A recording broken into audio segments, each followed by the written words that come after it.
na muzimba wasa Yesu mwe mwana wa Yesu. Amen. Yesu mwami ugasu igurwa muliroba na uzamu busariri la kuzira boni o ende obereri o muende osiza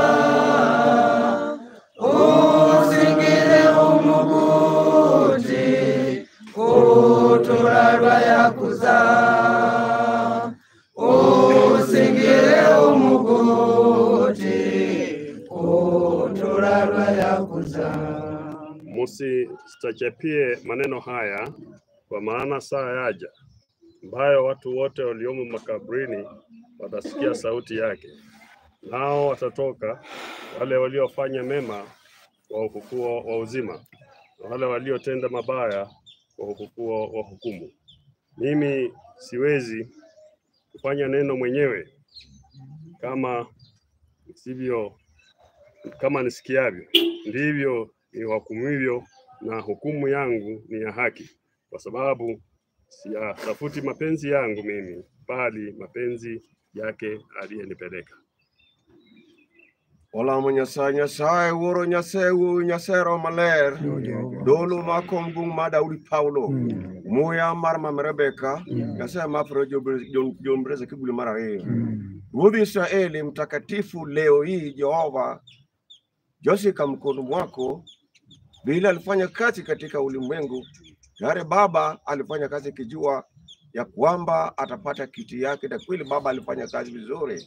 Kwa hiyo Baba tumekuomba vile tumezingira hapa leo, Baba kaa ndani ya boma hii na ubariki boma hii, na ubariki watoto, na ubariki wajuku, na ubariki watu yote ambaye Mungu wa Israeli alikuwa na huyu. Asante sana Mungu wa Israeli, fanya kazi mzuri katika boma hii ya Odando wakati hii Josika tayari ameenda. Asante sana Jehova, maombi fike mbele yako katika jina safi ya Yesu Kristo aliye Bwana mkombozi wetu. Ngisere batumwa mikiri kubwa mwiguru moja mea yenye kajosiza ulwa bandu bosi bali bumtizwa mwiguru ulwa mitaga irangwa ndibayo ulwa mitaga irangwa ulwa mitaga irangwa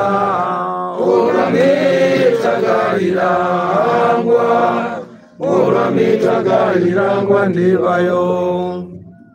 Tusome kitabu cha Wathesalonike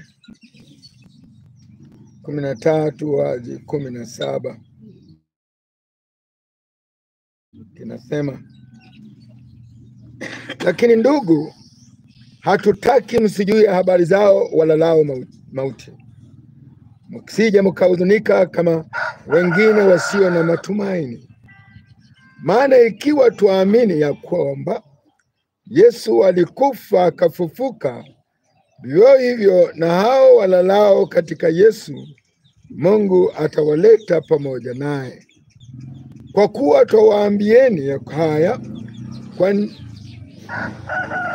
kwa neno la Bwana, katika hatutawatangulia wao waliokwisha kulala mauti, kwa sababu Bwana mwenyewe atashuka kutoka mbinguni pamoja na mwaliko na sauti ya malaika wa mkuu na parapanda ya Mungu, nao waliokufa katika Kristo watafufuliwa kwanza. Kisha sisi tulio hai tutasalia, tutanyakuliwa pamoja nao katika mawingu, ili tumlaki Bwana hewani, na hivyo tutakuwa pamoja na Bwana milele. Bwana asifiwe. Amen. Mtumishi wa Mungu Paulo alitembelea nchi ya Wathesalonike na alikuta watu wanahuzunika baada ya kufa mtu. Akawaambia hapana, kufa ni lazima, lakini sote hatutakufa.